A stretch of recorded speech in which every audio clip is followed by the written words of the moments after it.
everybody. Good to see you all.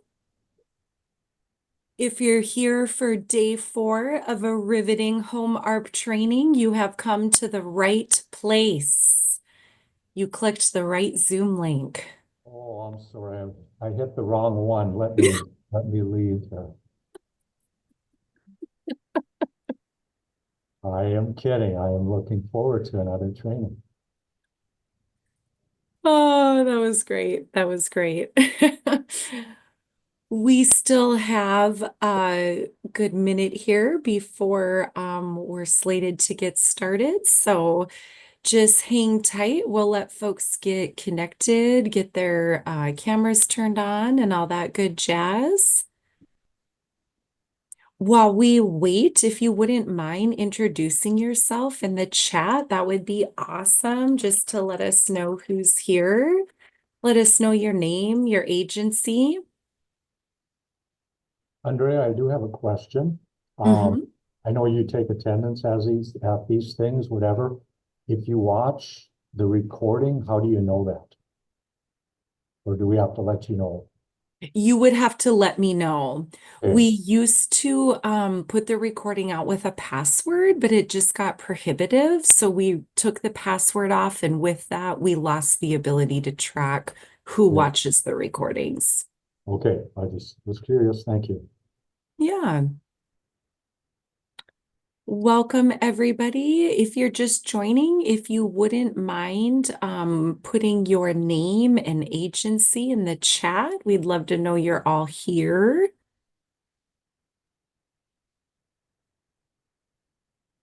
Thank you so much for being here today.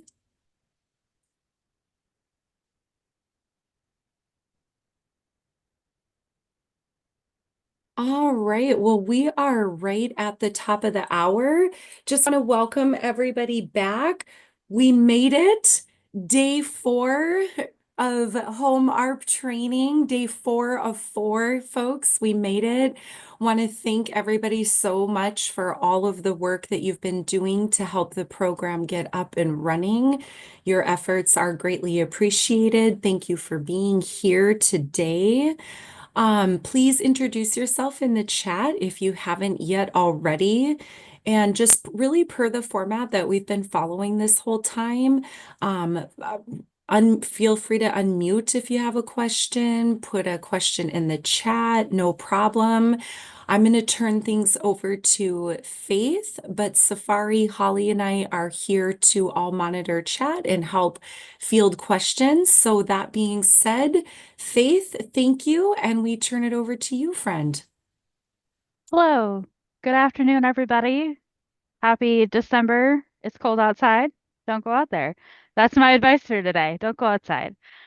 So to get us started, I just want to ground us back into the same place, like we always do, and we've done at each of these trainings.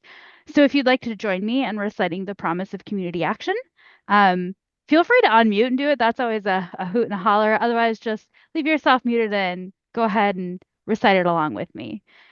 Community action changes people's lives, embodies the spirit of hope, improves communities, and makes America a better place to live. We care about the entire community, and we are dedicated to helping people help themselves and each other. I always get a laugh out of some of the ones that I'm on where everybody unmutes and we try to say it as a chorus. Um, so if you're ever on one of those, it's always a good time. Well, thank you for joining us today. As a reminder, I just wanted to go back over, show you guys the ground rules again. This section, this particular training that we're talking about is going to be a little bit more specific, so I don't feel like there should be too many rabbit holes that we're going to fall down. But as always, remember to be kind and patient with each other, show a little bit of grace with everybody here as we work to get this program off the ground. And remember that we are all here for the same reason, success for each of our clients. So just keep those in mind as we move forward and we start talking. Today, everybody's favorite day is data day. Woo! I know Denise is on somewhere. Woo! Data. So we're going to talk a little bit about CAP 60. We're going to talk about SharePoint, and we're going to talk a little bit as well about case manager log and the self-sufficiency matrix. So to get started for today, I'm just going to go over a brief overview of what you can expect, and then I'm going to hand it over to Holly so she can talk a little bit about the case manager log before we move on. So if you're wondering what the agenda for this afternoon holds, here you are. We're going to talk a little bit about HMIS and CAP 60. We're going to touch on it. A lot of people ask why both. We're going to talk a little bit about that. We're going to look at the case manager log, and then we're going to move into CAP 60. We're going to discuss services, goals, case statuses, service statuses, how to do things. The self-sufficiency matrix, which many of you have experienced on paper, but now we're going to bring to you live from in CAP 60. And then we're going to do just a demo of enrolling somebody into Home ARP, getting them services, goals, and then go through filling out the self-sufficiency matrix. And then my favorite part of the day, SharePoint. It's near and dear to my heart. We're going to talk a little bit about why SharePoint, what SharePoint, and then we're going to take a quick look at what SharePoint looks like right now. And then we will have some time for questions at the end. But as Andrea said, if you do have questions as we're going along, please feel free to put them in the chat, unmute yourself, raise your hand, however you want to get those questions to us, and we will get those questions answered for you. So to start off with, I'm going to answer the first and most common question I get for a program like Home ARP, same kind of question we've gotten for our veteran program SSVF. Why does data need to go in both HMIS and CAP 60? For this program specifically, it needs to be entered into HMIS because it is required by North Dakota Housing Finance Agency and HUD. They said, yes, we need you to enter data here. And then entry into CAP 60 is required in order to populate the CSBG annual report. CSBG stands for the Community Services Block Grant. It's all money that we get that basically helps us keep our doors open. It's an important source of funding for us. And the CSBG annual report is important because it shows the activities and the outcomes that occurred at your agency, at everyone's agency. And that data is then used locally, statewide, nationally to improve our performance, track our results. It helps show people what we do so that we can get more funding and continue to help the people around us. So I'm not making you enter data and duplicate work just because we feel like it. It's because there are requirements that we have to meet. Now, remember, you're not entering your own data into HMIS. Our good friend Safari will be doing that based on the documentation and information that you provide her. Your job is going to be entering that information into CAP 60 so we can populate this really important annual report. Big thing that I want to get across to everybody is if it isn't documented, it didn't happen. Ooh, Oh. am I echoey? So if it isn't documented, it didn't happen. Just as a reminder, I know that you guys go to work and you do the work. I know that you go and you work with clients and you do case management and you help them pay their rent. But if I can't show that you've done that work, it didn't happen. So remember, if it isn't documented, it didn't happen. So you want to make sure that you're documenting it in all the appropriate places. That includes making sure you have all the right documentation for Safari to enter that into her HMIS database. And you're entering it into CAP 60 so we can get data from there and show the work that we're doing on our CSBG annual report. So I just want to make sure I made it big and pink. If it isn't documented, it didn't happen. Now I'm going to turn it over to Holly to go just kind of show you a little bit that has to do with the case manager log. She's going to talk a little bit about that, show you where it's at. The final version we'll have out to you before the program starts at the first of the year. So Holly, I don't see you anywhere, but I'm going to turn it over to you. Did you want to share your screen? Yeah. Okay. There you are. All right. How's it going, everybody? Happy Tuesday. Okay. If anyone has been involved with SSVF, you are going to recognize this log. Because work smarter, not harder. I'm not gonna make a whole new one if I don't have to. So, but it is different than the SSVF log. Can you see my screen? Okay. we won't get into the nitty-gritty of how to fill this out. Sorry. With the dog, with the total. Sorry, if you hear the squeaking. Okay. We're not going to get into the nitty-gritty of like how to fill out the log right now today, because you're going to have questions on this, but a general overview. So I just have a fake client in here just so you kind of know what it's going to look like. So Henry Papineau, HMIS number, Safari's going to let you know what the HMIS number is. Don't fill that out. Intake date, what's the official date of enrollment? What QP category? Is it HP or McKinney-Vento? If you have a move-in date, which that's an HMIS requirement, that's only for people who are homeless. We'll get into that of when you got to do the move-in date and when you don't have to do a move-in date. But the biggest thing about this log is, well, all of it, but we're gonna have goals attached on the log right away. So for Henry, his first goal, we know, is housing stability. So because these are the different types of goals we have. Like there's a range of goals you can pick from.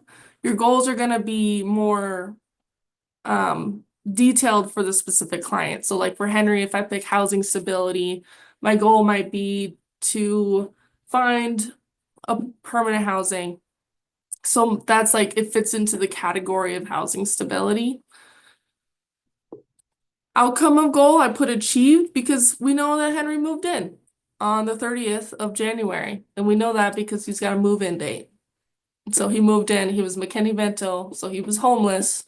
He moved in on the 30th. He met his first goal of housing stability on the 30th. So it tells a story. Second goal with Henry is transportation. And again, all of these, not all of them, but most of these columns in here have drop downs, so you have to pick from the drop down. So it might be more nuanced other than like, oh, insufficient resources for transportation, but your case notes are going to explain what that means. This is just like a quick snapshot of the goal, what happened, what was the outcome of the goal, what was the date of the goal, date of the outcome. So we have like achieved a goal, failed, insufficient resources, household disappeared. And this is just our first stab at the monthly log. So this will probably adapt, or if you have suggestions, that'd be awesome. You could send us suggestions, like if you have more ideas for outcomes of goals.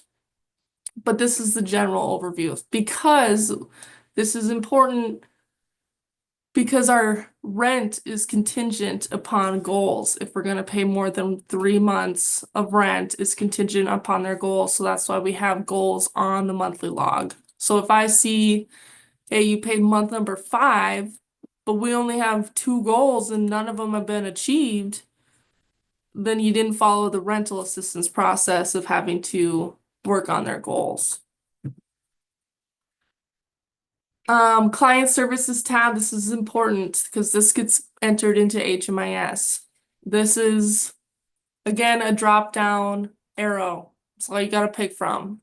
Mediation, housing search, legal services, case management, credit repair, or landlord/tenant liaison. Safari is going to define what these mean, so then you know which one to pick. But for the most part, like if it doesn't fit into a category, then you would put case management.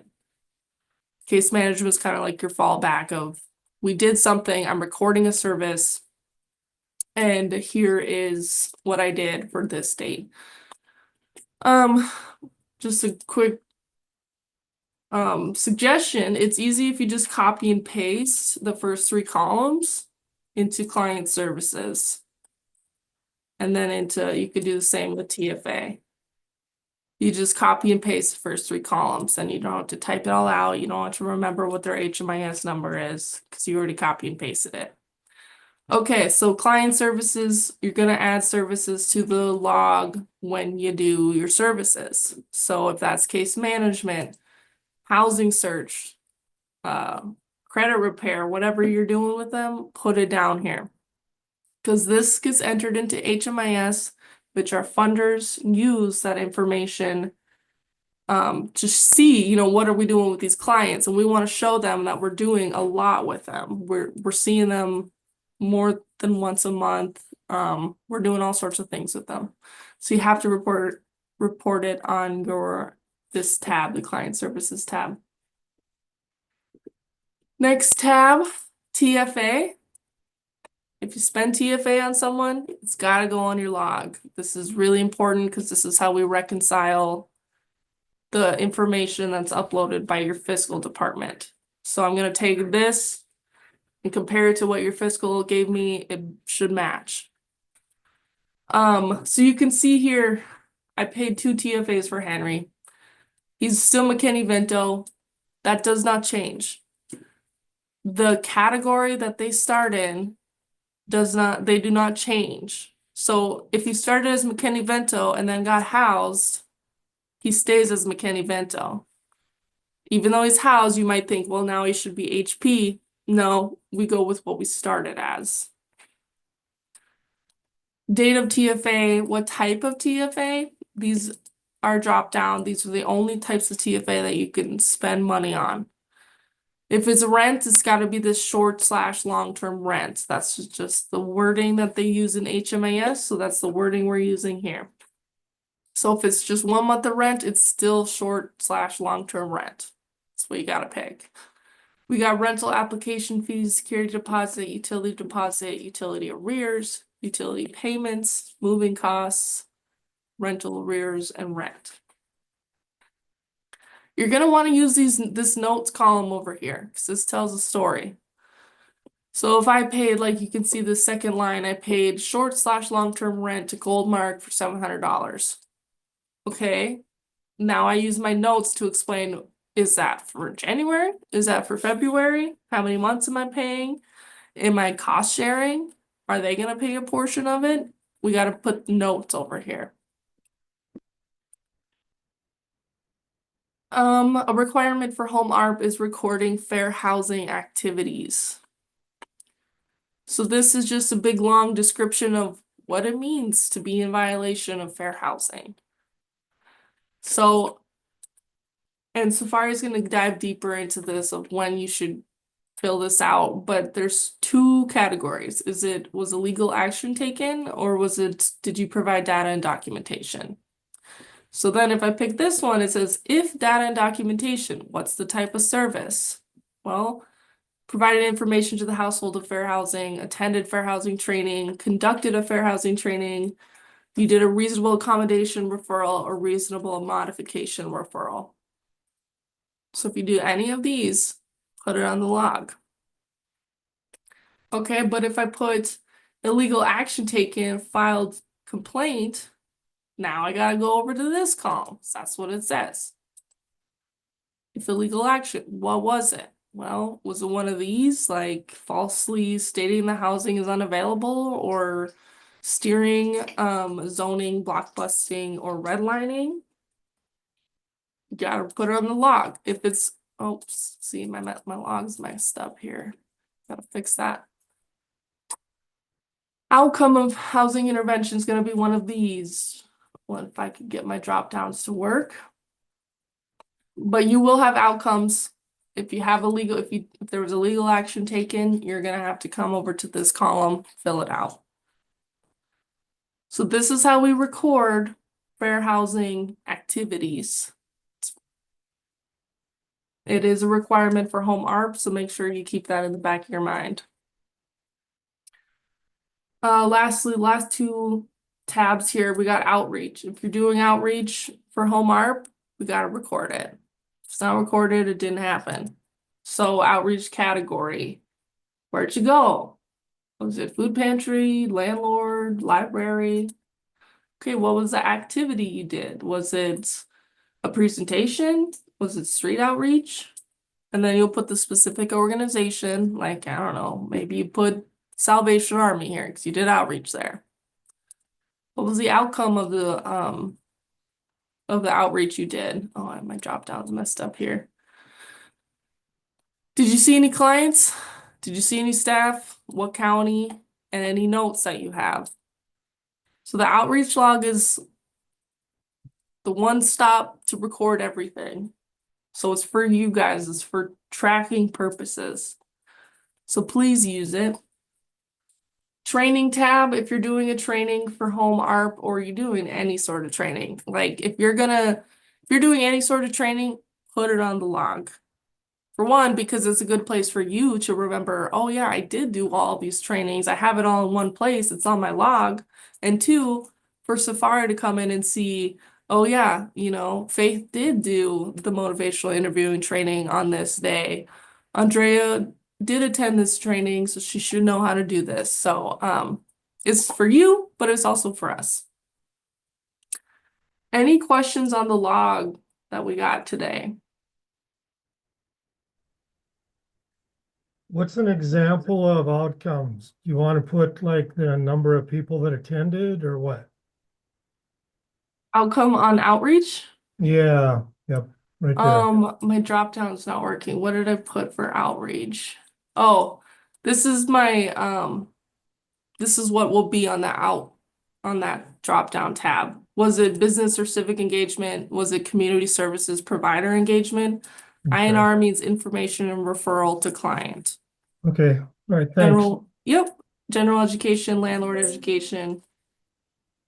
Holly, It's just kind of for us to categorize it all. and Holly, how far back do you want us to go on these training logs? If you could go as far back as December 1st. Thank That would you. be great. And Irv, I would expand on that and say that Housing Finance Agency has asked for an attendance log at all 4 of these trainings. So yeah, if we could make sure that all 4 of the December trainings get logged in there, that would be terrific. And obviously, if you couldn't be at one of the trainings and you need to log that you watched the recording, because it will be reconciled at the Housing Finance Agency level. Okay, thank you. I have a question then too. These are for the case managers. Yep. So, if we're doing like as admin staff, if they're doing the trainings, are we logging that somewhere separately, or it's just there on the attendance roster? It'll be there on the attendance roster. Yeah, you guys won't need to come in here and add your own. This is going to be kind of different for everybody, especially the outreach and trainings log. Like in Fargo, for example, we have 3 SSBF case managers. So they all 3 use one log. So we would break it up as like, well, the column or the cell that's pink means Holly did it. The cell that's green means Alicia did it.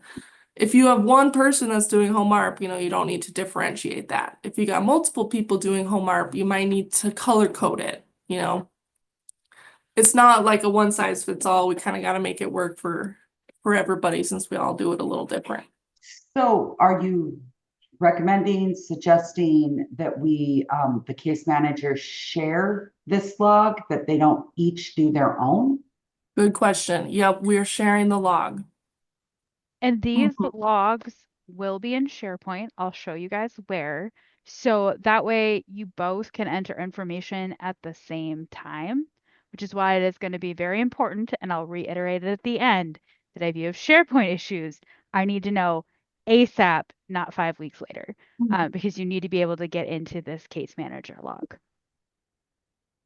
That is a good question. Every region shares a log. So if you have multiple people doing home ARP, they gotta share the log. So like here, what we did in Fargo was like, okay, this means Holly is the orange people. Jenny was the blue people, So make it easier for yourself, however that goes.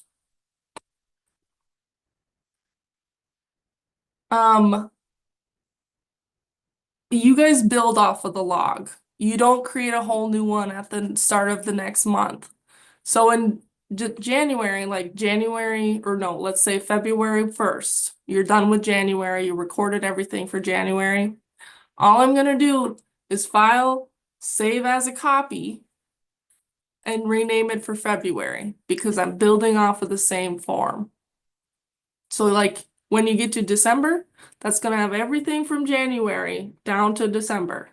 It's gonna have everything we need on there. So we're not redoing the log every month.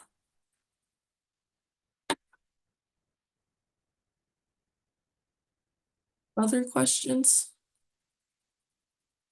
And fiscal and executive directors and supervisors, please familiarize yourself with this because this is a good tool for you to reconcile back if you're looking through the files. Okay, is it on the log? Is it recorded correctly? Do they put the TFAs on there? Client services tab.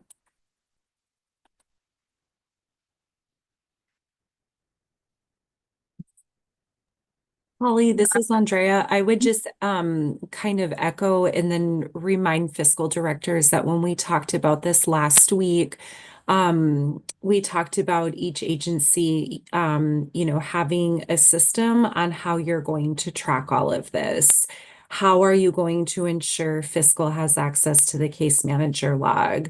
You'll need to work within the confines of your own agencies to get that developed. We're happy to help you, but you already have systems in place for so many different things. So, you know what works best at your level. So just make sure that you're communicating that amongst yourselves and everybody's on the same page. Because fiscal, as we discussed last week, this document will be really important to you when you fill out that reimbursement request summary form that HUD Jen reviewed with all of us. This case manager log will play a big role in that for you. Thanks, Holly. And I will fix these drop downs here and we will put a blank log in each one of your folders. So like there's going to be a region 1 folder, region 2, region 3. You'll have your own log in your SharePoint folder already. And we'll take a peek at what SharePoint looks like. I know I see a lot of like all of a sudden deer in the headlights looks on some people. I do want to let you know we're not just gonna chuck you into the middle of this with a handshake and a good luck. Holly, Safari, Andrea, and I are here to help you with technical issues, with policy questions. Maybe one of the drop downs doesn't work on Holly's case manager log. We are not just going to let you go with a handshake and a good luck. We are here to help you so we can make this program successful. So it might seem a little intimidating, but I know you've all got this. So deep breath, because we're going to head into Cap 60. Woo, Cap 60. We're going to talk a little bit about data, and I'm going to use the case log that we just talked about, the case manager log, to frame some of what we're doing in Cap 60. The goal was to make this a little bit easier so things were a little bit more matchy, and you weren't having to guess, okay, I did this on my case manager log, what do I pick in Cap 60? A lot of it will go together. So to start off with, we're going to talk about the services in Cap 60. Now, remember, Holly showed you 2 tabs on her case manager log. One of them were like client services, and one of them was TFA. Same with Cap 60. We have non-TFA services and we have TFA services. So I started with like a master list of services and then found out what was going into HMIS and the case manager log. We've consolidated. So a lot of what you're going to see on the case manager log matches with what's in Cap 60. So first, non-TFA services. So there are 4 non-TFA services in Cap 60 related to home ARP. These are going to be services provided to the client or the household that aren't some sort of temporary financial aid. So we have case management, eviction counseling, fair housing referral, and financial counseling. Case management is going to hold any of the housing search stuff you saw on that case log, any of the case management stuff on that case manager log. We will have a crosswalk. So you'll be like, okay, I did a housing search in Cap 60, I can enter it as case management.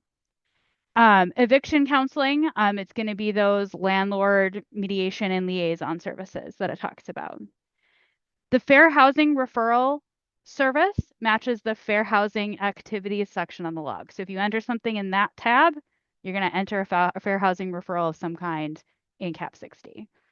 And then financial counseling is going to be that internal budgeting assistance, but it's the same as the case manager log. There's going to be a financial counseling item to select on there. That's what you're selecting for this as well. So like credit repair is financial counseling. Does this make sense? Now that you've seen the case manager log a little bit and these services, do you kind of see where the crosswalk exists? I don't see many scared people. Awesome. You want to know what? TFA is even easier. Those 8 TFA services, same exact 8 TFA services. Look at that. So if you're going to put in moving expenses in your case manager log, you're putting moving expenses in cap 60.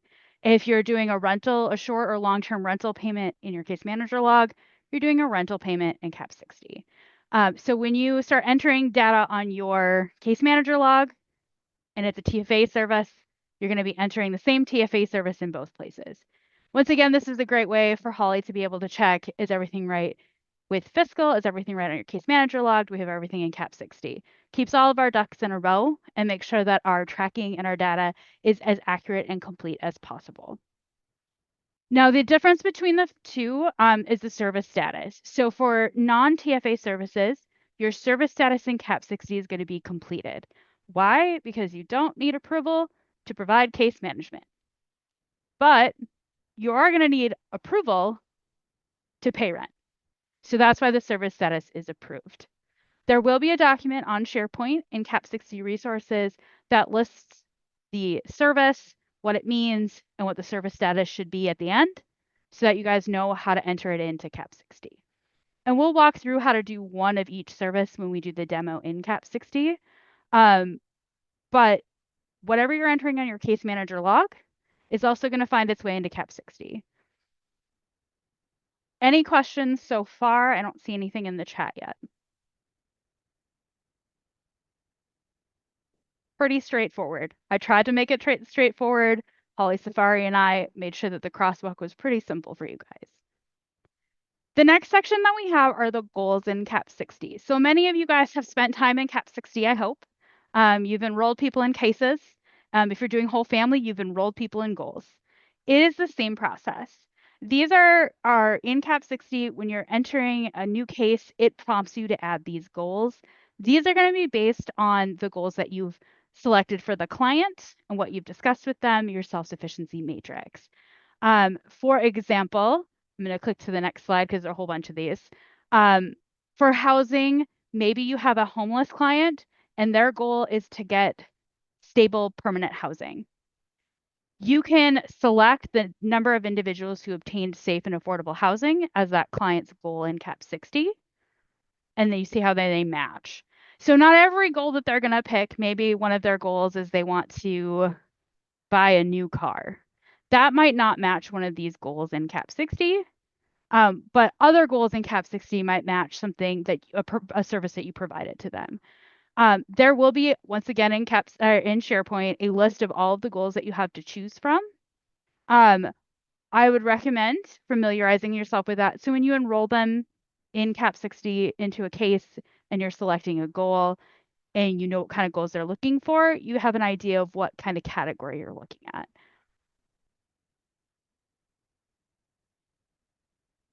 These goals, I lied. We're going to stay here for a second. These goals are important because they are another piece of our CSBG annual report. They populate certain aspects of that report to show outcomes for what we are doing. Okay, we paid rent. So what? We paid a security deposit. So what? We paid a security deposit and now they obtained safe and affordable housing. They maintain that safe and affordable housing for 90 days. That's why we made the rent payment. So we're doing this for a reason. I'm not just making you enroll them in goals because I think it's fun. It shows the work that we're doing and why we're doing it. Another important aspect of this is making sure that you select a case status when you're enrolling them in a case and that you update said case status as appropriate. So as with whole family, the Home ARP program has 3 available case statuses: open, closed successfully, and closed unsuccessfully. Each of those case statuses is going to be defined in the instructions. They are pretty logical. Open, they're participating in the program, they're in the program, they're doing their stuff. Closed successfully means they were exited from the program. They successfully met their goals. They successfully exceeded income requirements. They have successfully exited the program. Closed unsuccessfully can be a little bit more amorphous, but it's things like maybe you lost contact with them and they haven't spoken to you in, 80 days, 90, 80, 100 days, however long it is in the policy manual. Maybe you can't get a hold of them, and it's a case of it being closed unsuccessfully. Maybe they are not willing to work within the parameters of the program, the policy guidelines, and they need to be involuntarily exited based on the policy guidelines. That would be a time when you would select closed unsuccessfully. Once again, there will be instructions in SharePoint that you'll want to familiarize yourself with that'll explain when you might want to use each case status. No other case status can be utilized. Now, most of your databases are already set up with this program, with a self-sufficiency matrix, and I've limited the case status to just these three. But in case something weird happens and you see like a fourth one hanging out there at some point, these are the only three case statuses allowed. I won't put it past technology to just like squeeze one in there, or maybe I go in and a whoopsie doodle. These are the only three case statuses that you can do. Why? When I pull a report and I need to give Andrea a list of how many people are open and how many people we've successfully closed, if you use a different case status, I have to interpret what do you mean by that case status. So in order to provide the most accurate and complete data, these are the case statuses that you would use. So we're going to talk a little bit about the flow of entry into CAP 60. So first, you'll have to find out if the client and participant that you're working with is a new or existing client in CAP 60. Some of these individuals might already receive services at your agency through another program. Maybe you have a food pantry. Maybe they were a previous participant in Whole Family. Maybe they were a commodities participant and they're already in CAP 60. They're an existing client. If they're not, then they're a new client. And the steps that you take are going to vary depending upon if they're new or existing. If they are a new client, you're going to complete the intake process into CAP 60 and then enroll them into a home ARP case. If they're an existing client, you're going to search in CAP 60 and then locate the correct individual and enroll them in a case. And that case enrollment has three parts. So you find the client, either do the intake or you find them. Then you add the case, and then you're going to add services and goals. During the duration that the client is working with you for this program, you'll want to ensure that you're updating things like the goal progress. So if you enroll them in a goal that they are maintaining safe and affordable housing for 180 days and you mark it as in progress, and you do that in January, and you don't revisit that goal until December, and it's still shown as in progress, whoever's reviewing your data at your agency is going to be like, why is this goal still in progress? So you want to make sure you're going and checking, is my goal statuses, are they up to date? Have they achieved the goal? Have they dropped the goal? You want to make sure that if they are exiting the program, that you update your case status. Did they close successfully? Did they close unsuccessfully? So keep that in mind. You don't just enter them in CAP 60 and forget that they exist there. You want to go back and make sure that you're updating it with the appropriate information. You want to make sure you're updating it with your family and case notes. Make sure you're updating your statuses. It's not just a one and done. Wouldn't that be nice? But we have to make sure that we are noting and documenting what we do. Because if we didn't document it, it didn't happen.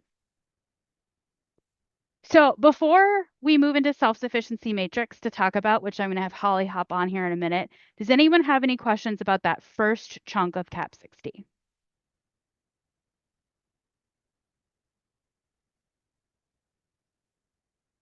I don't see anything, and I didn't see anything in the chat. So Holly, I lost you again. If you want to just touch on what the self-sufficiency matrix is, this is the paper version, and why we use it, and then we'll move into what the electronic version looks like. Yes. Me again. Okay, so the matrix is it's a tracking tool. It is a way for us to quantify like where the client is at in their life. Because we work with people, you can't really fit them into boxes as much as we want to. So that's why we have the matrix to kind of to put a number on where the client's life is at. So you can see here there's like the yellowish prevention line. So there's 4, 5 scores. There's 1 through 5. So in crisis, vulnerable, stable, safe, thriving. If they score a 1 or a 2, they're below the prevention line, which means they're in crisis. They need like immediate to close to immediate assistance on that aspect of their life. So if it's, let's say it's income, they score a 2 or 1 or a 2, they're either 0 to 100% or 100 to 125% below the poverty line. That means we should probably focus on their income like now when they come in. This is a good starting point to be like, okay, if they fall below the prevention line, this is a good place to start with their goals. So it could be income, employment, housing, education, transportation, childcare, mental health, budgeting. This isn't something for you to ask the client like, hey, can you fill this out for me and like score yourself? No, this is for case managers to fill out after you already talked to the client. You kind of get a feel of what their situation is like. So you fill this out based on what you see for the household. They're not going to score themselves. And this is just like for you to start somewhere. So if they score a 1 or a 2, you're going to start in those categories. And then again, like this form is going to be, or not the form, I guess, in CAP 60, the actual matrix is updated monthly. So if there's no changes, the score's not going to change. It's going to remain the same. But throughout the months, as we work with these clients, we're going to see a projection. Are they going up? Are their numbers, is their score going up? Are we getting them out of an emergency situation? Or it could go the other ways. Are they going down? Why are they scoring lower now? What happened? How can we fix this? And what category should we start with first if their score is starting to go down? So this is awesome for reporting, just to show, these are the clients, this is where they started from. And by the end of our intervention, their score went up by so many points, and now they're above the prevention line. They're quote unquote successful. And we can show that to our funders to just say, like, hey, look at the intervention we gave. It took them to crisis to thriving. So it quantifies that this program works. Does that make sense, Faith?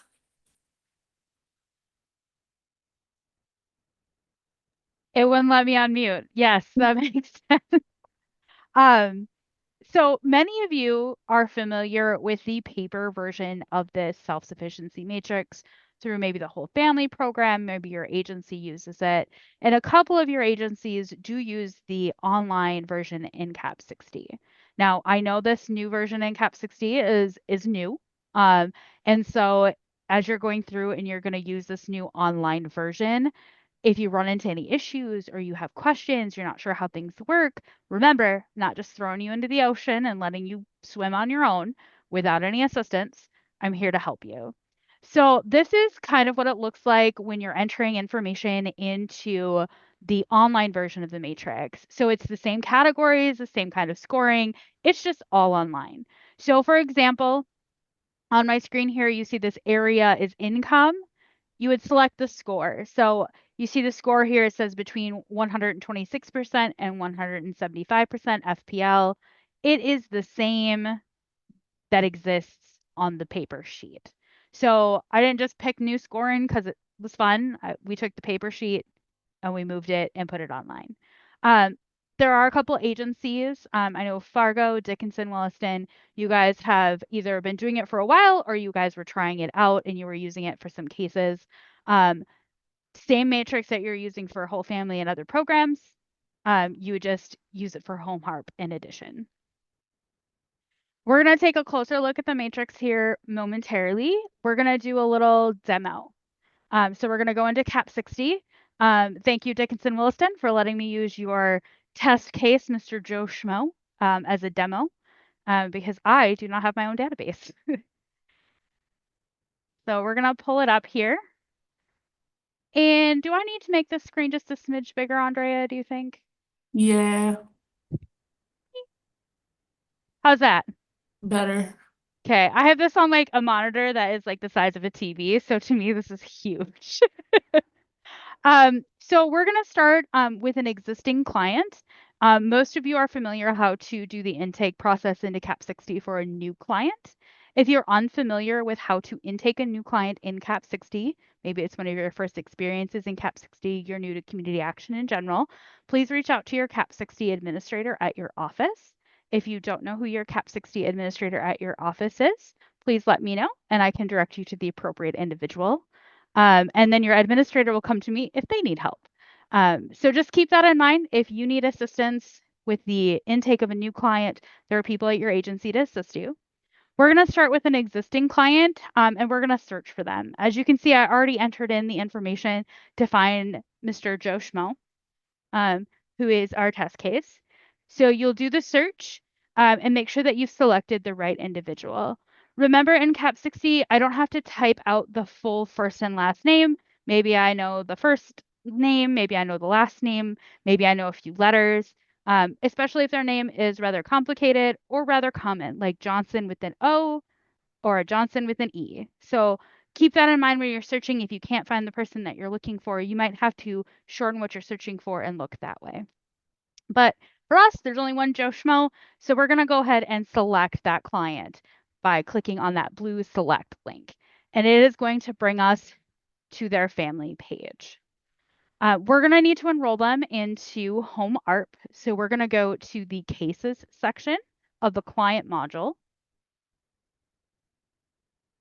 And you can see here that this imaginary test person has additional cases for other programs.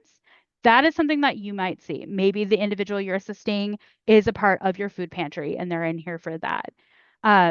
You're going to click on this blue add case button because you're adding a new home ARP case. One doesn't exist here, so we're going to add a new one. So click on that blue add case button and it's going to pop up with first the date. A lot of people, when they're intaking somebody, it's going to be the date, like today's date.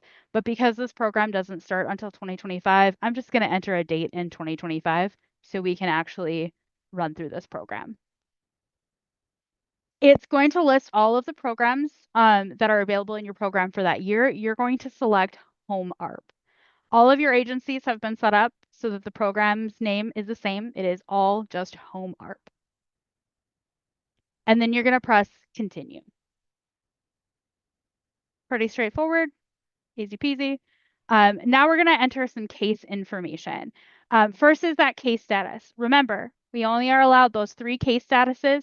When you go to select a case status, the way that it is set up in your databases when you start doing this, you should only have those 3 case statuses available. If by some technological miracle, you end up having an additional case status, don't select it. Only select one of the 3: open, closed successfully, or closed unsuccessfully. Since we're starting a new case, we are going to select open for the status because the case is currently open. Next, you're going to want to select the case owner. This is usually the head of household. So we're going to select Joe Schmo. We can't just leave it there though, because this individual has additional family members. So we're going to go down and make sure that we click on this check under applicable household members and click check all. So that way we get all members of this individual's household noted in the case. After you've done that, you're going to click submit and you've created the Home ARP case. And now you're going to select the applicable income. A lot of times they might have benefits that are included on here. They might have work income. They might have maybe child support. Once you select the applicable income, you're going to click this blue next button. Now you've created the case, it's automatically going to prompt you to add goals. I encourage you to add goals as soon as you know what these goals are. So for example, if you have a client who is homeless, so McKinney Vento, you're going to click, maybe their goal is to get permanent housing. So we know that they're going to want housing. We're going to click on this blue add goal button. to add a goal to the case. So we want to make sure that we have who it applies to, and then we're going to select the goal status. If the goal has not been achieved yet, you are going to select in progress because you are working towards completing that goal. If you are entering the goal after it's already been achieved, you would select completed. If for some reason the goal no longer applies to them, in the case of finding stable housing, the goal is probably going to always apply. But let's say they want to reduce their child support payments, but then all of a sudden they don't have to pay child support anymore because maybe the family got reunited and they're all back together. You can select dropped for whatever reason the goal got dropped. In our test instance here, we're going to go say that it's in progress because we just enrolled them. They just started in the program. Faith, could I ask a quick question? Yes. If when you're entering a goal for the first time, you put in progress, is there ever an instance where you would use the new option that's listed there? I have never used the new option. I always use in progress because they're in progress. There might be some instances where someone would use new, but I prefer the in progress option. I don't know if Denise is still on, but Denise might tell you an instance where she's seen the new option. Remember, it's only my first year. I've only ever seen in progress. That's a great question, Laura. However, I would also recommend that when you're enrolling someone in a goal, that goal is immediately in progress. Otherwise, the case managers have to again, it's extra clerical work for the case manager to go back and, oh, well, I have to switch it from new to in progress, and then switch it to completed once they complete the goal as they work through the situation with the client. So my recommendation is that when you're enrolling someone in a goal, you mark the goal status as in progress right away. You can run reports so that then too you can see which goals are in progress, which are completed. Okay, thank you. Not saying it's never not been used. Just in the year that I've been learning CAP 60, I've never once seen a goal status as new. So I just rolled with in progress.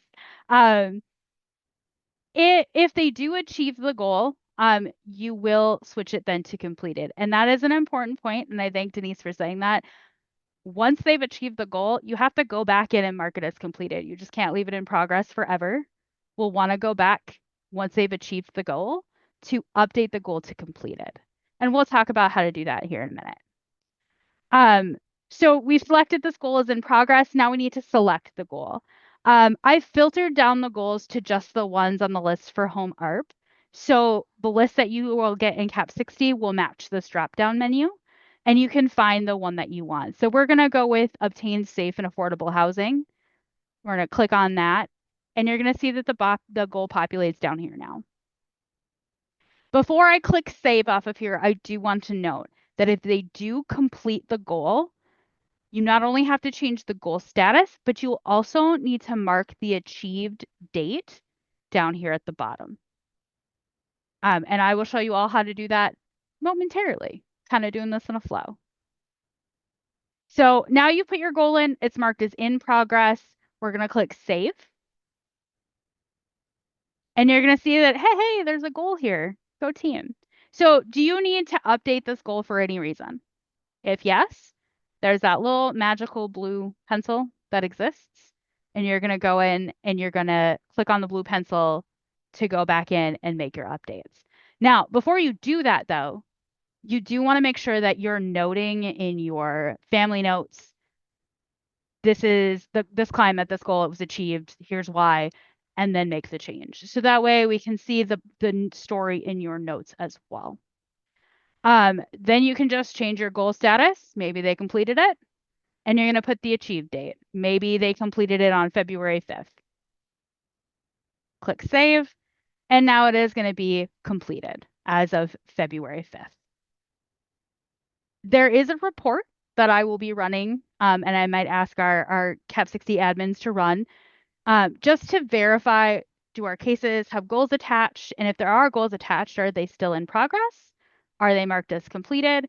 Because Because like I said, if you enroll them in a goal and in progress in January and you haven't updated the status and it's now December, we want to know why. So somebody will probably reach out to you and be like, hey, I noticed this person's goal was to get safe and affordable housing. It's still in progress. Is it actually still in progress? And then you'll be prompted to go back in and make adjustments to complete the goal and mark it as achieved or dropped or whichever option is appropriate. Any additional questions about goals?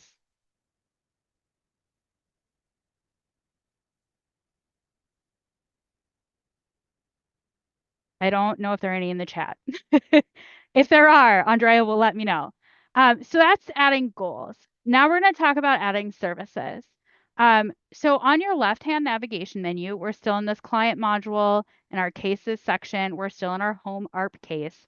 On this left-hand navigation menu, you're going to go to services. Here's where we add our services. To add a service, you're going to click that blue button that says add service. And it's going to depend on the kind of service you're adding. So we're going to start with a non-TFA service. We're going to start with case management, which is fun because it's already selected. Look at that. Woo! But you're going to select the service that's applicable for whatever work you did with the client. The ones that are available for home ARP are already in this dropdown. So anything that's not on this dropdown is not something that's available for you to select for home ARP. You're going to click case management, for instance, the date that the service was provided. And then in the case of case management, you're going to enter the number of hours of case management that you performed. So maybe you met with this client for 3 hours. The quantity that you're going to enter is 3, and you'll want to make sure that the unit is hours. Oh, most of the services, as a matter of fact, I think I set it up so all of the services has a default unit that is hours, or in the case of a TFA service, it's dollars. So you want to make sure that you're entering the appropriate quantity. For case management, we did 3, and of that, the unit is hours. So we did 3 hours. Then we want to make sure we're selecting the appropriate service status. So remember, non-TFA services, you don't really need approval to do case management. They're your client, you're doing case management. So you're going to mark that as completed. Then you need to select the funding source. And this is a little bit different just because we have to be able to track this in some way. And this is the best solution that I could come up with so far. Depending upon if your client is homeless prevention or McKinney-Vento, which is homeless, you're going to select the appropriate funding source. So Home ARP HP or Home ARP McKinney-Vento. So remember our test client, Joe Schmo, we said that he was trying to get affordable, safe housing, which means that he's homeless. He would be McKinney-Vento. So you'd be selecting McKinney-Vento as the funding source. Does that part make sense? Got some head shakes? Yeah. So now that you've entered that information in there, you have the appropriate number of units, in this case, hours, you have the right service status, you're just going to hit save. And now you have the service in here. That's the same kind of process for all of the non-TFA services. Service status is complete. You're going to enter in, for example, a fair housing referral. You made 1 fair housing referral. You're going to enter 1 unit of fair housing referral. TFA services are a little bit different. You're still going to go to this blue button and click Add Service. And you're going to select your TFA service. In this case, we're going to do a security deposit payment. Make sure that your date is the appropriate date that the service occurred. And then the quantity this time is going to be the exact dollar amount of that TFA. So if the security deposit was $1,525.12, you're entering $1,525.12. Not just $1,525, not just $1,526. We're not rounding. We need the exact dollar amount. Yes, Sarah. I have a question that is because I'm forgetting something. So I'm sorry. So this is my fault. But that McKinney-Vento definition, going back to when we talked about it, I remember talking about it, but are you using that as a only homeless or doubled up definition? Can you remind me of that? Holly? Yes. So it's going to include doubled up. Well, no. It's equivalent to rapid rehousing. Okay. Because I'm getting confused because McKinney-Vento includes doubled up. So that's I why know. I'm getting a little lost. Okay. I get really confused too, because that's the definition of McKinney-Vento. But that's why that's how HUD-Gen explains it, is like HP is HP, McKinney-Vento is rapid rehousing. That clear things up? I don't know why. Okay. So Holly, basically, where did they sleep the night before, similar to SSVF? And Yep. if it was with someone's house, it's prevention. If it's Mhm. shelter, blah, blah, blah, it's McKinney-Vento. Yes. And I want to ask Jen about that, but yeah, so there's like two definitions of homeless. There's a HUD definition of homeless, and then there's the McKinney-Vento definition of homeless. So like they're pretty much taking the McKinney-Vento definition and inserting it into rapid rehousing into like the HUD definition. But it just shakes out like it's all the same, I guess. But yeah, we do need to get some more clarity from HUD-Gen on the nitty-gritty of, okay, where did you sleep last night? Does this fall under McKinney-Vento or yeah. Okay. Sounds good. That makes sense. I just wanted to make sure I was understanding correctly. Thank you. Have dreams about McKinney-Vento versus rapid rehousing and homeless prevention. It's gonna my nightmares. That's what's gonna be in my nightmares. I promise you all, we will make sure that there are specific definitions that are more helpful for you. We just have to make sure that we get all the clarification we need. In this instance, we're gonna go with this person is homeless, and they are McKinney-Vento. So remember, TFA, exact dollar amount. So no rounding up, no rounding down. If it is $1,525.12, you have to put the 12 cents on there. So whatever you are noting in your TFA log and on your TFA form, that is what needs to be in here. The unit is going to be dollars in any case that it is a TFA service. Remember, there are 8 of them, if I remember off the top of my head, that are TFA services. Those are all going to be the exact dollar amount. Unit is dollars. Now, in the case of TFA services, depending upon how your database is set up, if you are a case manager, it may require you to mark it as pending until your supervisor approves it. Some of your databases, you can just mark it as approved. Why does it have to be approved? Because you can't just spend money without approval from somebody. So that's why the status is approved. Does that make sense to everyone? In this database, it's pending. I learned that earlier today. And then you can mark save. Make sure your funding source, correct funding source. Once again, if they are homeless prevention, you're going to click Home ARP HP. If they're homeless, McKinney-Vento. Then you just hit save. In the case of a database that requires you to put pending, once it's been approved, you can go back in and edit it to mark it as approved. Faith, we do have a question in the chat. Yes. And that's, do we put the PO number in the title area? That depends on your database and how they. Thinking too. Yeah. Deanne, do you want to address that? Because it's okay. I was just putting in the chat, we do it for Region 1 and 8 so that when we run reports, it helps us. So I would say it's an internal decision, but it's helpful to us. Yeah. Yeah, it depends on your database. And I won't say that Region 1 and 8 is the only people who do that. I just know that the database I am, they do that way. So there could be slight variation to some things in your database that are more localized. So for example, the question we just had about putting the PO number in there, that might be specific to your agency's policies. It doesn't change the fact that you have to put the service in there. It just adds the additional piece of information that your agency needs to run reports and keep track of certain information. So, questions about services other than the ones that we already have had on here?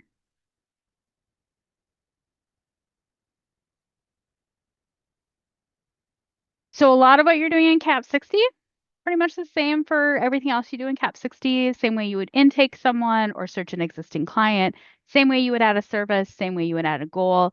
We just want to make sure that once you've added a goal or a service, that we're making sure that we're updating our goal status. In the case of a TFA service, if you need approval, make sure that that case status eventually, or that service status eventually gets updated to approved once it's been approved. We're going to go back to the case list for this particular client. And we can see that now we have a home ARP case listed for our friend Joe Schmo. And it is marked as open because this case is currently open. Now let's say Joe Schmo runs off, moves to Mexico, doesn't let us know. We haven't heard from him. And we need to update the status. Does anyone know if they didn't talk to us, we don't get in contact with them, what service status would it be? You have open, closed successfully, closed on successfully. So they're no longer in contact with us. They've passed the point. We can't get a hold of them. What would we change that service status to? Someone can unmute or throw it in the chat.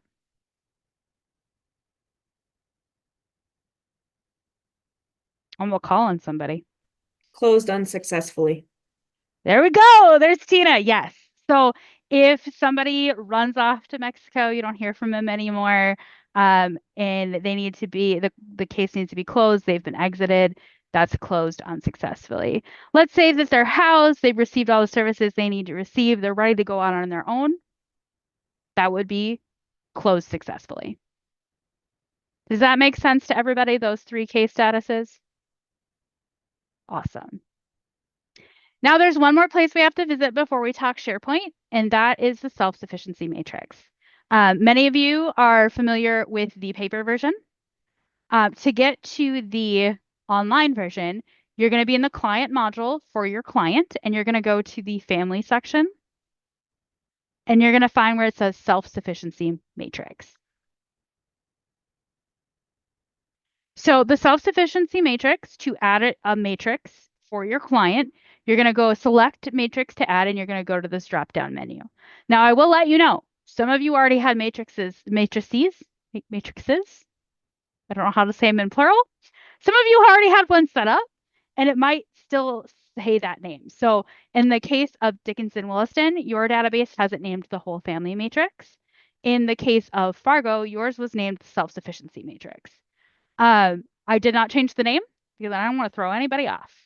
So you'll want to make sure that you're selecting either the self-sufficiency matrix or the whole family matrix. It depends on which agency, how it was set up.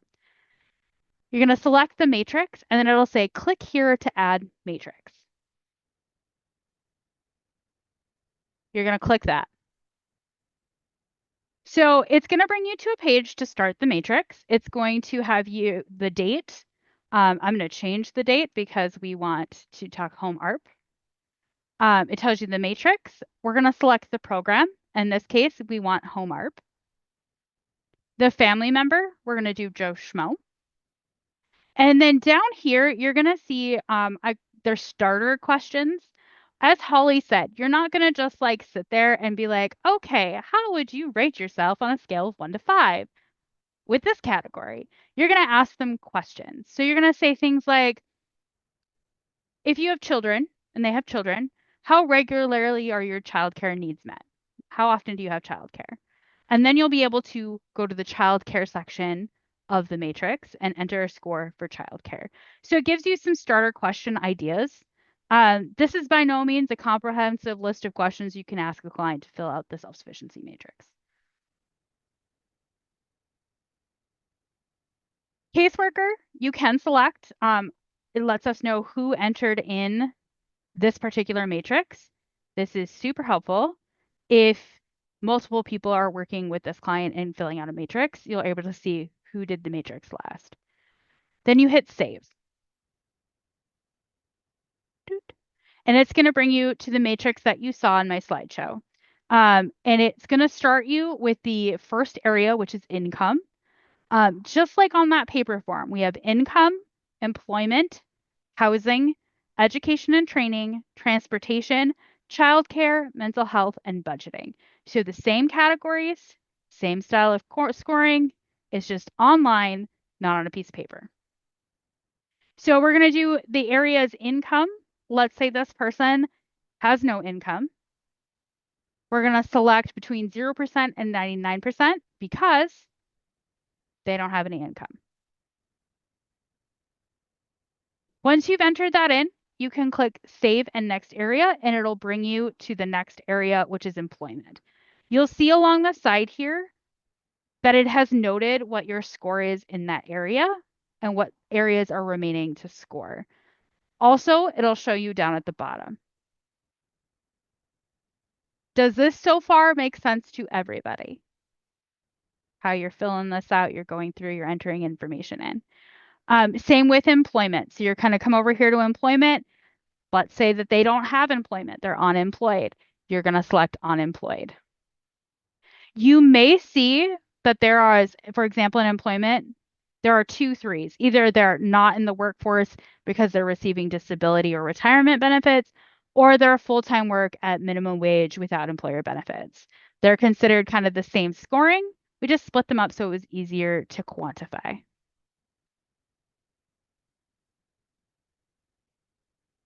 Housing is very similar, except for there is a 0, which means that they are literally homeless or they're fleeing domestic violence.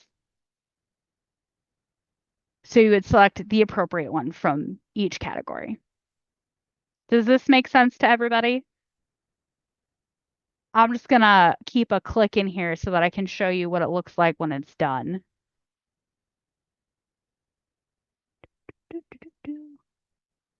Make my little sound effects while I do it. You are able to leave comments when you are selecting things. So transportation, maybe it does not have public transportation or car or regular ride. Maybe they live in very rural North Dakota and they have no car, they have no public transportation. You could make a note.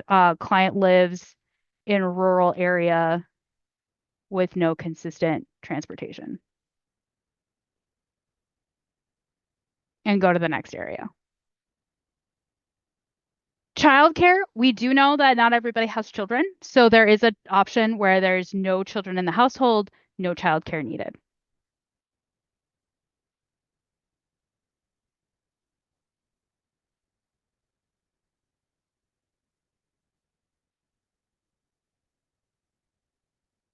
So you'll see that we've now entered something into that each category.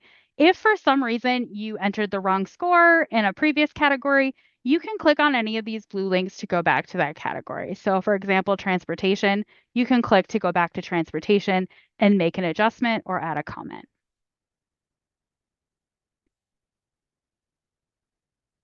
Once you're done with all of these in the area and they're all saved, it's going to give you a total at the bottom. So this individual's total score is a 15, but we can see that there are several areas that are above that prevention line. Those are noted in the sheet with red. Anything that is above the prevention line is going to show in green. Questions?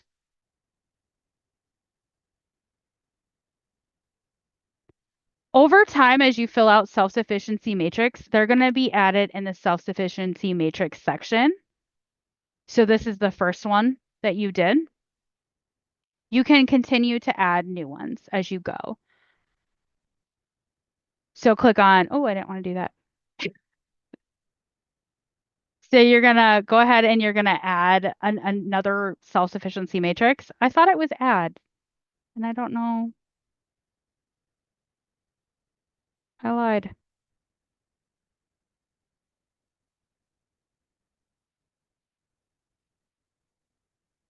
Denise, help. I thought you clicked on add. I believe there's another, because it's so small, I can't see. And maybe Sarah, It worked earlier. I do know this. yeah. But there is a spot where you can update the matrix. There you go. Shoot, I can't see it real clearly. I'm sorry, you guys.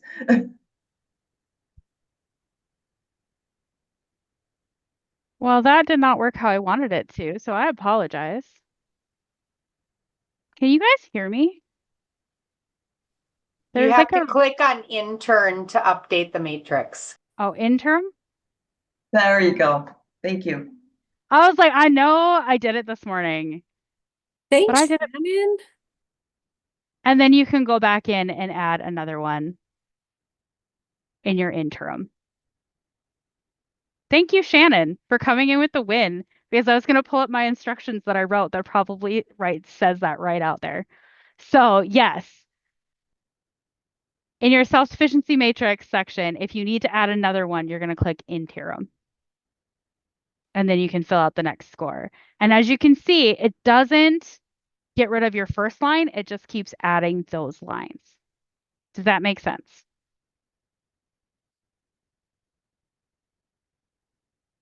Now, why are we doing the self-sufficiency matrix?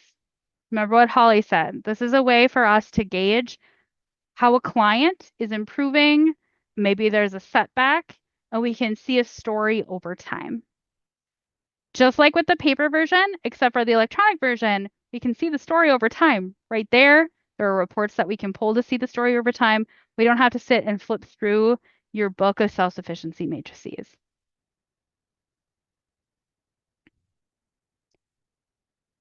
So any questions about entering an individual into CAP 60 for home ARP, services, goals, or the self-sufficiency matrix? So I have a question. So I went under my test one just to play around with it. So I went to go add a case and I started it like 1 of 25. And when I go to enter the program, my home ARP's not in there. Yours isn't done yet because we just did your rollover this morning. Oh, no, that's okay. Okay. Would that be the same? Because then I tried like clicking on the self-sufficiency matrix. That's Yep. not in here either. Is that the same reason? Okay. Region 6 and 7, you just completed your rollover, so now I'm adding your home ARP. So please don't fear. No, that's okay. It's there. I just didn't know if I was being stupid or no. okay. No, we just did your rollover this morning, remember? I know, I remember that, but I didn't know if if you had added previously. So okay. Nope. I wanted to make sure rollover was okay, just because there's some little funkiness going on there. So I have not done 7, and 6 is almost done, just not quite done. Perfect. Thank you. Real yeah. easy fix. Right? If your rollover is completed, with the exception of Sarah, because her matrix is already set up, you're set up with home ARP. If your rollover was just completed by me within the last week, you're almost done. With the exception of Stacy, who I just did this morning, still working on you. Other questions?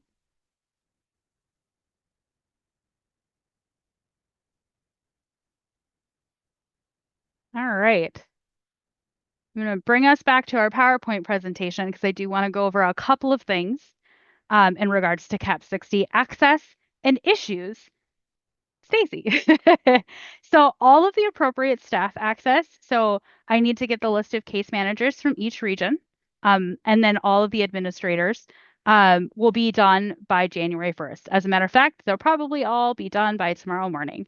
But the access will be added so that case managers can go in and take a look at things. If you have home ARP related CAP 60 issues,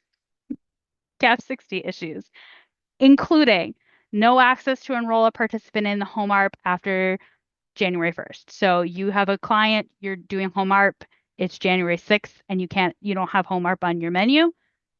That's a problem. Maybe you can't add a service or a goal. Maybe you don't see rent payment on your list. Maybe your self-sufficiency matrix isn't working right. Those are issues where you'd want to email me so that I can take a look and make sure everything is set up correctly, that you have access, and there aren't any snafus since I did the access setup. But please wait until after tomorrow, at least, before you try to play, so that I can make sure that everybody is set up correctly. And I have the list of individuals who need access. Those of you who are CAP 60 administrators or are executive directors with CAP 60 access, if I've set it up, I've already added you as a person who has access. So you could go in and take a look at it right now if you needed to, with the exception of Stacy, because I'm not done with you yet. So any questions about Cap 60 in relation to home ARP?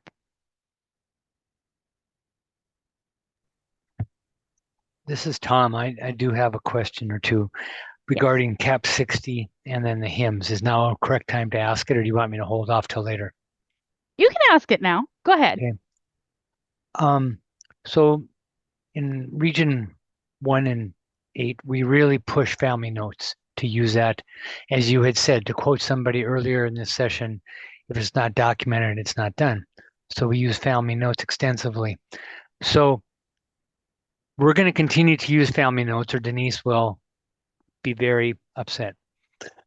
So can we just copy those notes over into hymns, the notes, or, I mean, should it be a different? That's where, in accessing both systems, it's going to get to be, what's going to come first. I mean, for us, if we're going to do Cap 60 first to enroll them in the program and then finish the hymns input. So my questions are the notes and the goals. Yep. HMIS is all going to be input by Safari. You're going to be uploading your documents into SharePoint. So you would still, for your part, you would be entering your family notes into Cap 60. You would be adding the goals and things into Cap 60. And then you'd be filling out the case manager log and uploading any required documentation to SharePoint and Safari. Safari, wave your hand. Yeah. Yeah, Safari will enter it into HMIS. Yep. And I'm sorry, I shouldn't say HMIS. The log, what you showed us previously. So it just going to be like with notes, just copy and paste it in there, or what do you want to see into the log? Notes are just going to live in Cap 60. The family notes are going to live in Cap 60. They're not going to be in the log or HMIS. They're just going to be in Cap 60. Okay. The goals, the goal, like the goal headings that Holly showed, those you'd want to select from the drop-down menu, but you'd still want to enroll them into goals in Cap 60. Does that make sense? So the goals are reflective, the goals in Cap 60 are reflective to what's in the log. Yep. If there is a CSBG goal that's available in Cap 60 that matches with your log, you would enroll them in Cap 60 in that goal, but you'd also note it in your case manager log. Any other questions?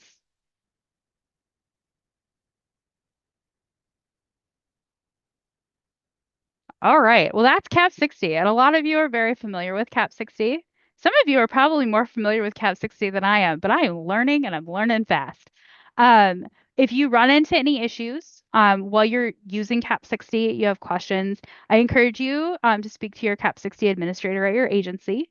If you run into specific access issues with Home ARP, feel free to reach out to me. You can also reach out to your Cap 60 administrator, and your Cap 60 administrator will also reach out to me. Eventually, it'll get back to me. So just keep that in mind when it comes to Cap 60. And remember, there will be resources in SharePoint that will walk you through how to do enrolling individuals into the case, the goals, the services, how to do the self-sufficiency matrix. And it'll walk you step by step with the pretty pictures and all that jazz. All right, so that was Cap 60. Woo! Let's talk SharePoint real fast, which love me some SharePoint. So SharePoint, many of you are familiar with either from North Dakota Run Help, a portable connectivity program, Whole Family. Those of you in SSVF, you basically live there until you move to doc management. SharePoint is something that we're going to be using again for the work that we're doing in Home ARP. It's going to help to manage and store and share documents, forms, other resources, etc. You will be granted, Home ARP staff will be granted access to the site.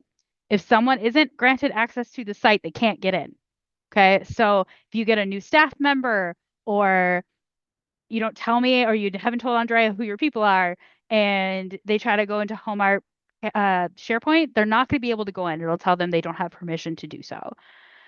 So it's very important, very important. If there are any changes to staffing for the Home ARP program, you need to notify CapND as soon as possible so that we can add the appropriate people, but also so I can remove people as required.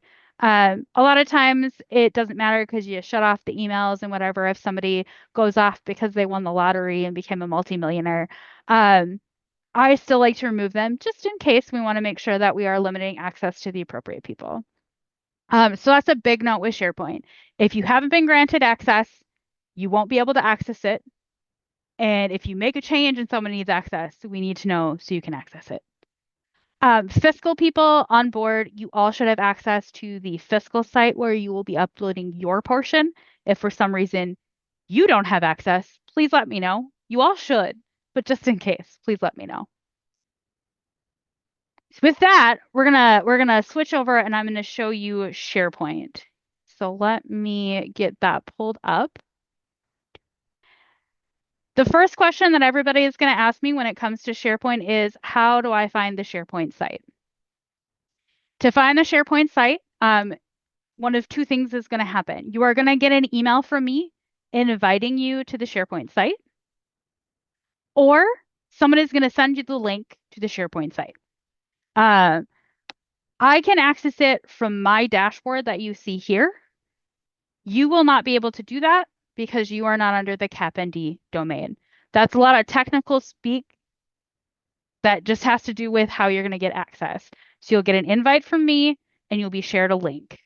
If you are shared the link and you haven't been granted access, when you click on it, it's going to tell you your access is denied. Please email me so that I can get you appropriate access. So Home ARP SharePoint, can everybody see the screen and do I need to zoom in? We can see, and if you can zoom in, that'd be cool. Okay. It's going to change the layout a little bit because I zoomed in.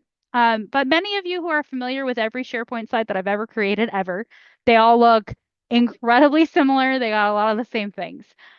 So first things first, you will all have a regional case manager folder. They are identified by your region and by the major city in that region. So for example, Region 1 Williston, you are going to have a folder. Right now, when I click in that folder, it is empty. This is where your case manager log will go. You will see a case manager log in here. This is where you will go to find it. It's empty right now because Holly's has got to fix her little droppy down menus. But you will see them in your case manager files. If you end up here and you don't know how to get back to the home page, you need to look at things. The left-hand navigation menu will bring you to some of the major areas that you need to see. You may not see all of these. For example, I believe I've hidden the shared with us and the recycle bin from people who are non-owners, but the menu will look remarkably similar. You can click on the home page and it's going to bring you back to that very first home page that I showed you where it has all your case manager files.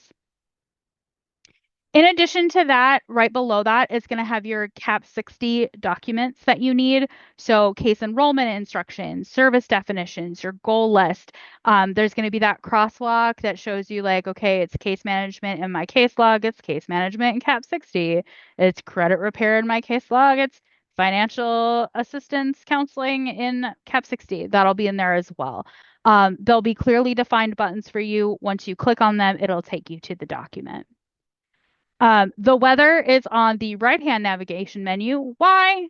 Because it's fun. I do also have a report SharePoint issues button. If you click that button, it should generate an email that goes to me. Please note in that email what your issue is and provide any screenshots or error messages that you might be experiencing. If it's a broken link, tell me which link. You all are usually really good about it, but occasionally I get help, a link is broken in SharePoint, and I don't know which link, and there's lots of them. So if you do have a SharePoint issue, you can click that button. It'll populate an email to send to me. You can just send an email to me, and we will make sure any corrections that are needing to be made are made. This big old button right here that says Home ARP Forms, I don't think I could have made this button any bigger unless I made it the whole screen. This is where you're going to go to get the forms that you need. So remember, we had several presentations about all of the forms that you need to fill out. It's a very documentation heavy program because remember, if it isn't documented, it didn't happen. So we want you to be able to access these forms. So when you click on this big old Home ARP Forms button, it's going to bring you to a page that has the forms that you need broken out into section. So Holly has done a lot of great work and she's made checklists that you'll need for each of the qualifying populations. Those are all in here. So you'll see like QP1, QP2, QP3, QP4. So once you've determined what qualifying population your individual is, you can come out here and get your checklist to make sure that you are using all of the correct forms and you get all of the correct documentation that you need in the order that it needs to go in. And that's going to be very important. Safari, did you want to touch on that, or Holly, about the order of documentation? Just touch on it.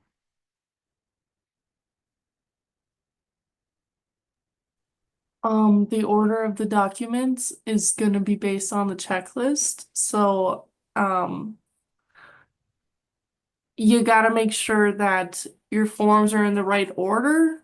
And this is going to matter when you upload your documents for our reimbursement requests. So every month, we don't have the process fully figured out just yet, but just to start with, make sure your file is in order as the checklist. I would add too that this is the order that when Housing Finance does their monitoring, they're gonna follow this order as well. So if we just follow this order right out of this chute, we'll be in really good shape. Yeah, and then I would just add that I'm going to look for this order when I review your uploads. So if they're not in that order, you're gonna get a notification anyways. So just start by doing it this way and you'll be golden. So I did pull up a copy of the checklist just so you guys could see. This is what they mean by order. So you have section 1 intake, section 2 action plan, and it outlines what you need in each of these sections. So keeping an organized file is going to be really important because once again, it's a documentation heavy program and we just want to make sure we didn't miss anything. And we make everybody's lives easier, your lives easier, Safari's life easier, everybody's. In that same frame of mind, to make sure that you guys are able to get all of the things that you need in the order that you need them, instead of just giving you a huge list of links in no particular order and no particular breakdown and saying, figure it out. What I did in SharePoint for you all is broke out the forms on this Home ARP forms page by section. So we saw section 1 was intake, we have the action plan, housing documents, etc. Anything that isn't provided by the client is going to be out here for you to grab. So we're going to go to intake first because this has got a lot of stuff in it. So first, the section 1 intake, you'll see that it has all QP intake forms. So every one of those checklists, these forms, you have to do for any participant. So you're all going to have to do a release of information. You all have to do SFN 62530. All of these link to very specific forms and PDFs and things like that. If one of these links breaks, somebody needs to let me know as soon as possible which link it is so that I can get the updated correct link for you all. QP2A and QP4, those are the ones that require income forms. Those income forms are provided to you as well as some additional fair housing resources. It is something that we're required to provide to clients to have available. So I provided you a couple of links that may be helpful for you, including the High Plains Fair Housing Center's website. Wanda said, do all people over 18 need to sign proper paperwork? Yes. If like the forms will delineate, like head of household signature. So that means head of household. And then I don't know, we just kind of gotta think it through. So if it's a release of information and let's say it's a ROI for the landlord, I'm gonna need all adults to sign an ROI for the landlord because I'm talking about the whole household. If I'm helping the head of household get approved for, let's say, Social Security, I'm gonna have the head of household sign a release of information because we're talking about this person, but I don't need every adult to sign a release of information to Social Security because I'm only talking to Social Security about the head of household. So Who are you talking to will depend on what releases of information you need signed and who needs to sign it.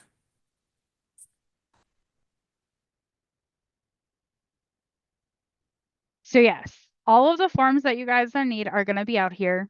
Some of these are forms that maybe Holly created that they are like in a document library. Some of these are links directly from HUD, and some of these are links directly from North Dakota Housing Finance Agency. So if something isn't working in SharePoint, it's really important that you notify me or us as soon as possible so that we can get it remedied and so everybody has the correct forms. In addition, all of the pages in this form section have this return to all forms or return to homepage on the right-hand navigation menu. You can click back, you can click over here. I like providing options. The more options you have to get back to where you need to be, the better. Each section, once again, still broken down. So like action plan, same thing. Housing assessment, the stability plan, Smart with My Money link, all out here. So in the home ARP forms, if you're going through that checklist for QP1 and you are in the housing documents section, if you click on housing documents, you're going to find the housing documents that you need. Segue, Holly, did you want to talk about utility allowances at all? Sure. Safari is going to be reaching out to each region to get utility allowances, like, because each county has their own utility allowance, and we need that to be able to fill out the rent reasonableness form. So Safari is going to reach out to each of you because we need you all to contact your local housing authorities in each county. I think we have all of Region 8. Do we have all of Region 1? Deanne, did you send me all of those? You did, okay. So we need everyone except Region 1 and 8, but just look for an email from Safari in the near future.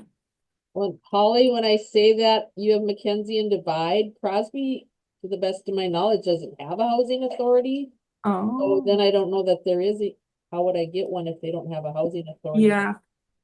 I think yeah, I can ask, they have an association, Deanne, like an informal association. I can ask those folks. Okay, thank you. So that is a brief overview of SharePoint.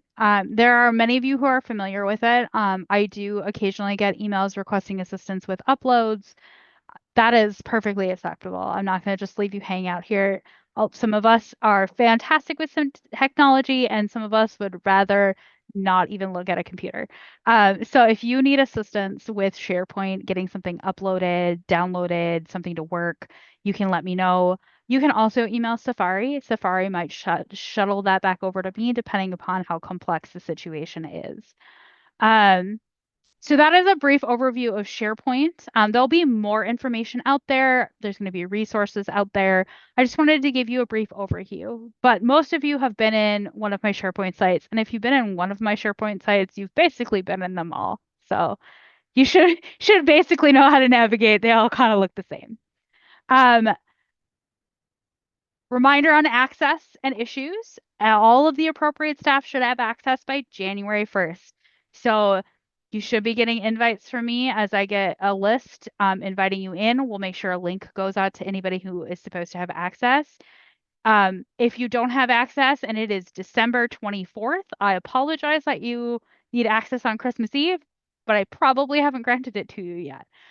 So please wait until January 1st or after, or until you get that link inviting you in. If you don't get that link inviting you in by like January 3rd and you haven't gotten a link to the site, or you got a link and you can't get in, please notify us ASAP. You can email me for home ARP. To be honest, you can email me about any CapND SharePoint related issue, such as no access to the SharePoint site, unable to upload or download files, or broken links. If you are emailing me about SharePoint, it is incredibly important that you include screenshots and any error messages when possible. If you just tell me a link is broken, or it says it gave you an error and I don't know which one, I can't tell you if it's a me issue, a you issue, or a Microsoft issue. So the more information you can provide me for SharePoint issues, the better. With all of that said, who's ready for a quiz? We're going to take a quick poll to see how everybody's feeling about everything. Andrea, do you want me to launch that or? Yeah, that would be terrific. Or let me see if I can do it, Faith. I can do Okay. it. I got it right here. You Okay. sound so excited. You're like, I know. Like, oh my gosh, this is official. Okay, so it says it's launched, so you folks should be able to just fill in a couple quick responses here.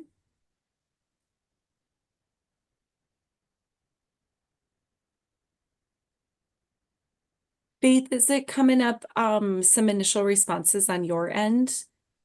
no. Can everybody see the poll? Okay. Okay, perfect. Sometimes there's just a little delay. A little lag. Okay. Yeah. Yeah. There they go.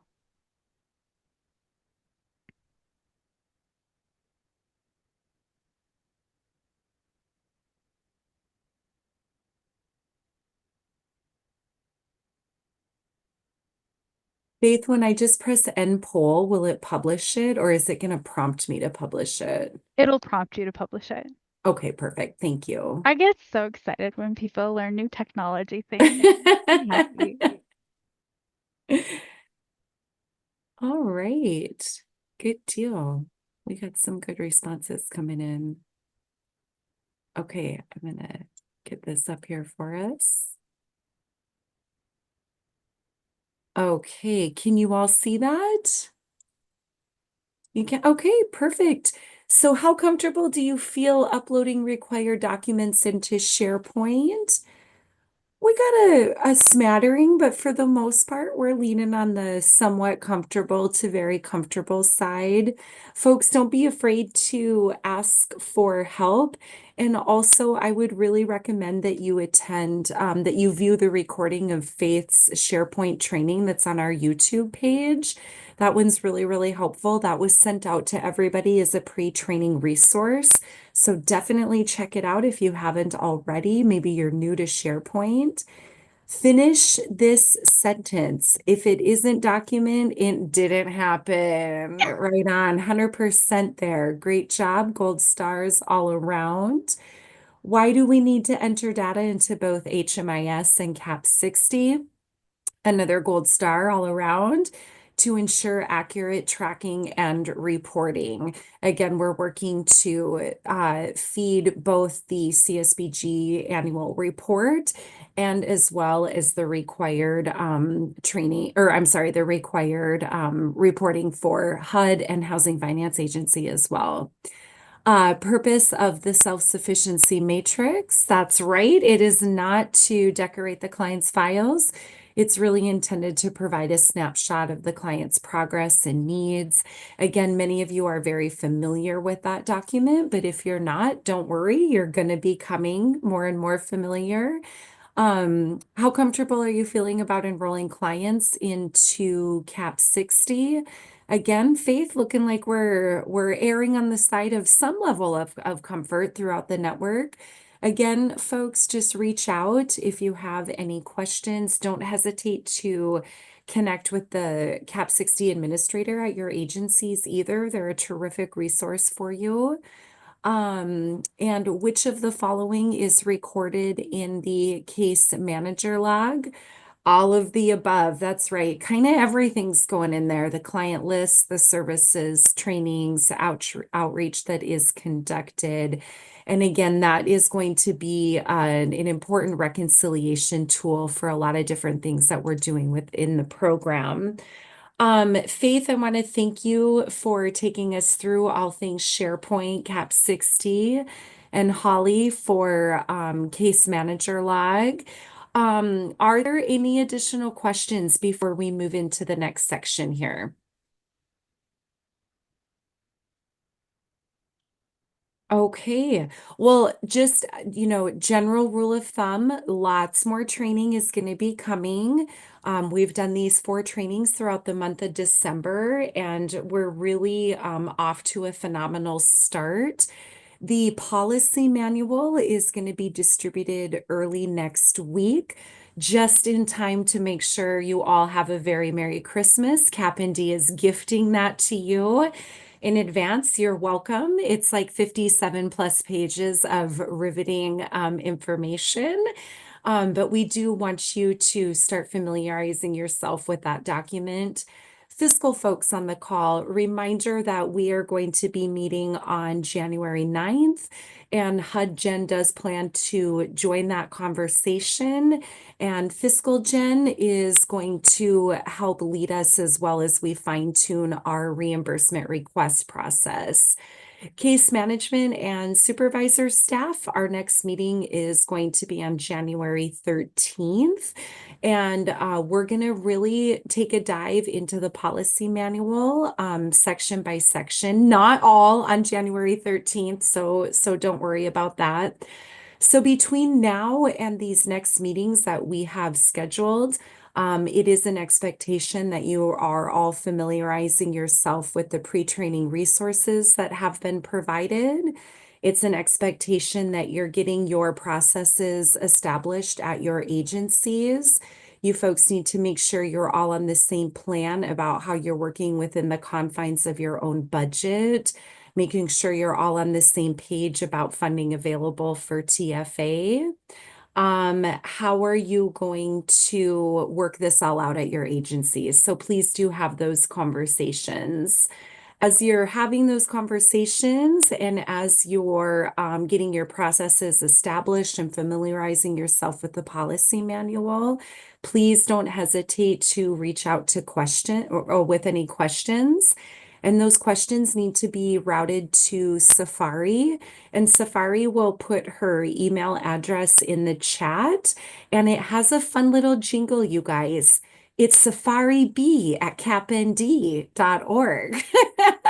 So a fun little way for you all to remember how to get all of your questions answered. And last but not least, I absolutely want to thank each and every one of you for your participation in these trainings. We are just rocking and rolling, and we are we're launching off of a really strong foundation, and you've all been an instrumental part in that. So I want to thank each and every one of you. And before we hang up, we will open it up for any additional questions or comments.